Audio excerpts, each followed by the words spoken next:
So I'm going to set out some of these stones on the crystal grid. And if you're interested, you can get one of these yourself. They're on my website. I have a link to that. Here's some rose quartz. And then pyrite. So it looks like our central theme, Pisces, for May is Queen of Cups in reverse. And I'm reading this as you, Pisces, because you are a water sign. So I'm showing this. Queen of Cups could be any water sign. It could be Pisces. It could be Cancer. It could be Scorpio. But I'm reading it as you, Pisces, because you generally show up as Queen of Cups. And there's something in May that is just you kind of under the surface, not really feeling yourself perhaps, or only feeling 75% yourself. Usually when cards are in reverse, there's some sort of delay, some sort of fear, doubt, or resistance. What's preventing you from showing up just as you are, Pisces, in May? It's saying like you're almost there. You might be just below the surface. There's something that's keeping you from you're feeling just a little bit out of sorts, or you're feeling a little bit just like not quite at the surface, or the real you as you are is emerging, but it's not quite here yet. So those are all interpretations of Queen of Cups in reverse for your central theme of May. For many of you, I'm getting that it's like you're just below the surface and you're about to emerge. And I want to ask you, what is the fear, doubt, or resistance for you showing up just as you are, Pisces? Because Queen of Cups is a lovely card. She's intuitive. She has almost some psychic abilities. She comes from a very emotional, compassionate place. She cares about the feelings of others. She's got a lot of that watery element. And you Pisces are very usually soft and sensitive creatures anyway. So what is keeping you from showing up just as you are fully? You know, what will it take for you to emerge fully in May? So that's your central card. What's in shadow is something that's sort of percolating beneath the surface, Pisces. And this is a card of travel. This is a card of going somewhere new. It's also a card of recovery and healing. It's the Six of Swords. So you can see in this card that it's either you helping yourself, or you helping someone else, or someone else helping you. Those are all possibilities with Six of Swords. So this means that you may be doing some recovery or healing under the surface. And I say that because it's in your shadow position. Usually this is happening beneath our level of consciousness. Or you may be percolating on some dreams of travel, going somewhere new. And it usually has to do with going from rough waters to smooth horizons, somewhere where the sky is clear. So this is what's happening beneath the level of your consciousness. Might be, some of you may have dreams of travel, or you might be healing and recovering from something on a subconscious or unconscious level, Pisces, for May. There may be something that you're healing or recovering from, addressing, that you may not even be aware of. What's passing away is Eight of Wands in reverse. So delays are going to be anything that's been slow or in delay, that's going to be dissolving away. Things are going to be coming into focus, coming clear. You may get that last piece of information. Eight of Wands in the upright position usually means things that happen swiftly, things being 80 to 90% lined up. It's when the pot of water finally boils. And in the reverse position, it says the removal of delays. In the reverse position and in the passing away position, it's the removal of delays. It's the dissolution of anything that is preventing these Eight of Wands flying through the air and completing. So removal of obstacles. I'm actually getting the image of Ganesh here because he's the Indian god for the remover of obstacles, and whatever was in delay is going to be resolving. Delays are going to be dissipating for you in May. So that's a nice card to have in that position. What is upcoming for you, which will require your attention, Pisces, is some sort of conclusion or end, some sort of facing of the death or transformation of something. You may be confronting a death head on. That could either be a figurative death or a literal death. It's often the death card is more about transformation and letting something go. So what I'm going to say is there may be something that you really treasured, that you really want wanted to keep alive and may have nurtured a lot, that you're going to have to accept the timing of its natural conclusion, the natural end of it, and cut the cords to it, to say goodbye to it. Because every cycle in nature has something that blooms and then it dies. And then the seeds from that original life create the new life. So by letting go, you are welcoming in new life, Pisces. So I'm going to encourage you. There's a Buddhist saying that I often bring up when I see the death card, and that says, let go or be dragged. So you're going to need to let go of something, even if it's something that you really cherished and loved and wanted to have it be eternal, for it to live forever, to treasure the beauty of it forever. The natural world lives and dies, and it's a natural part of cycle. So accept that part of cycle that, maybe you did love this thing, but you're going to have to let go. This could be a person, a relationship, a job, a house, a home, a cycle of life, a creative thing, anything that you really treasured. That's the image of that rose. It's natural life has ended. So you have to acknowledge that and let it go. That's part of death. I actually get the sense that you're going to be okay with that, because it's death showing up in the upright position. Something may be transforming too. That's another possibility for that card. That's what's approaching for you. Don't be fearful of death, by the way. This is not a scary card. Even though it shows the Reaper, it's really just a card about the transformation of cycles of life and birth. It's a natural part of life. So it just means accepting, letting go of something, and preparing room for new life. And then I see highlighted Queen of Rods. So this is feeling confident. It's feeling bold. It's feeling radiant. She's very humorous. She takes life with a grain of salt. She gets stuff done. She's active. So this could either be a fire sign that shows up for you, Pisces. So that's Aries, Leo, or Sagittarius that shows up for you in May. Or it could be the archetype of you feeling more passionate, feeling radiant, enthusiastic, going for it, feeling full of action and renewed. So that's kind of how I'm reading it for you, Pisces. I'm actually reading this more as you, but it potentially could be a fire sign woman that shows up.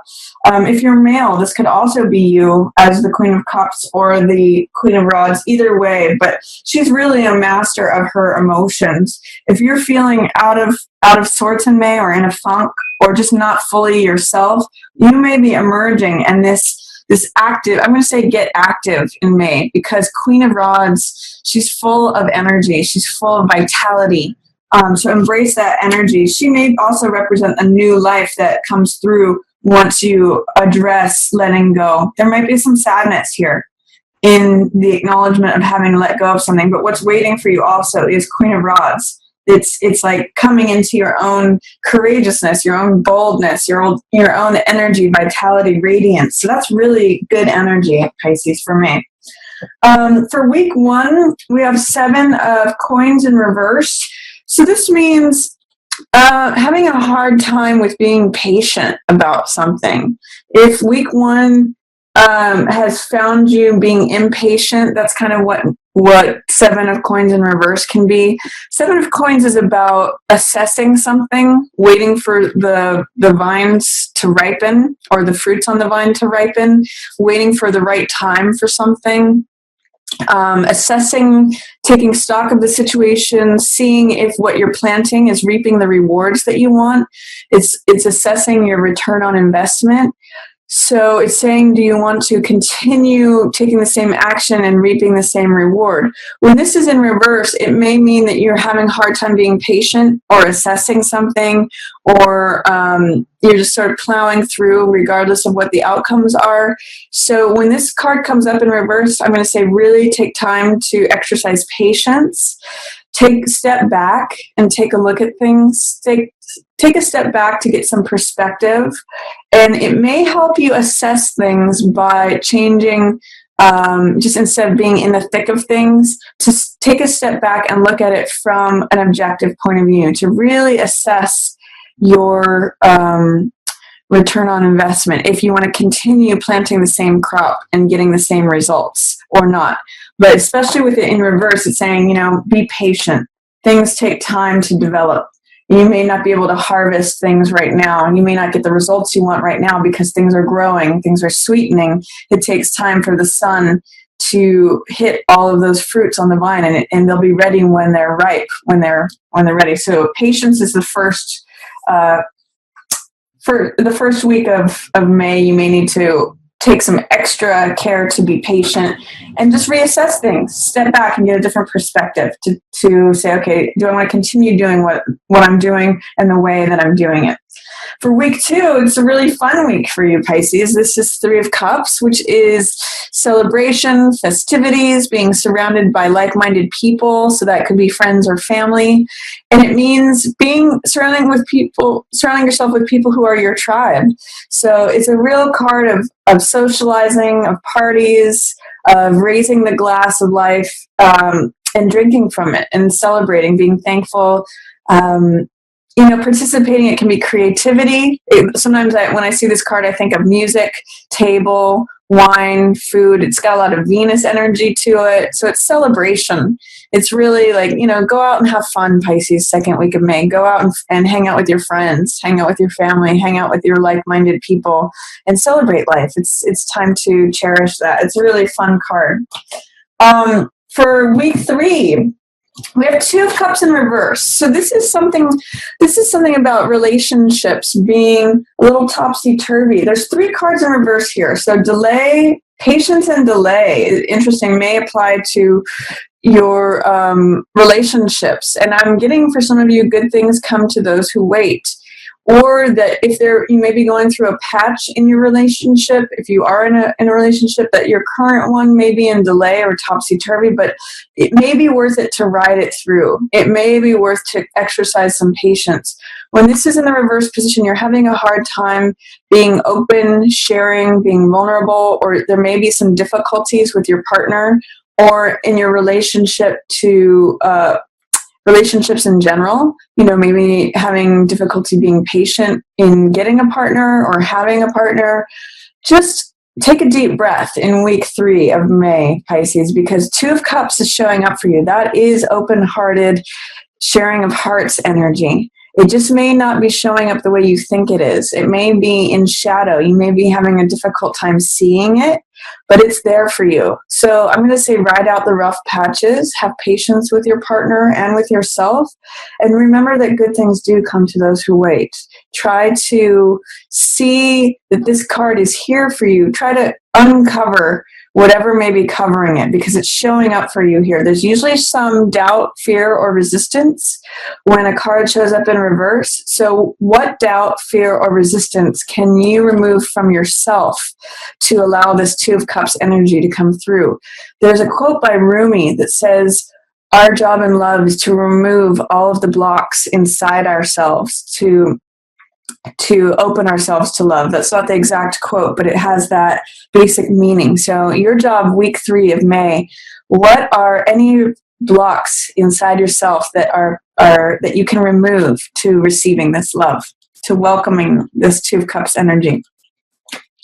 And then 4th week of May, we have Knight of Wands. So this is the helper to this Queen of Rods.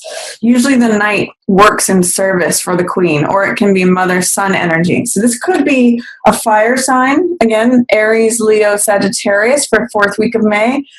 Or this could be you, Pisces. This is a card also about confidence, boldness, just like Queen of Rods. But because he's a Knight, he's got that romantic, playful, clever, trickster energy. And he's very daring and very foolhardy. Like he'll just rush into things. In the Rider-Waite, he's on his horse, rearing up on 2 legs.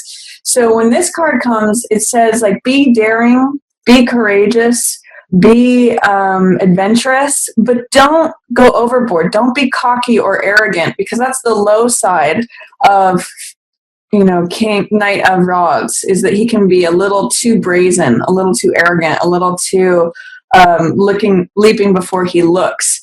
So when this card shows up, it could be challenges with a fire sign person, Aries, Leo, Sag, or it could be someone who's jealous of relationship stuff going on, someone who's trying to get in, like a third person. But potentially this is, boldness, confidence, daring that you can tap into, receiving help. But you're going to have to challenge whatever fears, doubts, or resistance you have to showing up as a courageous, bold, daring person. So those are some possibilities for week 4. Try to embrace the Jack of Clubs energy. He's got a lot of get up and go.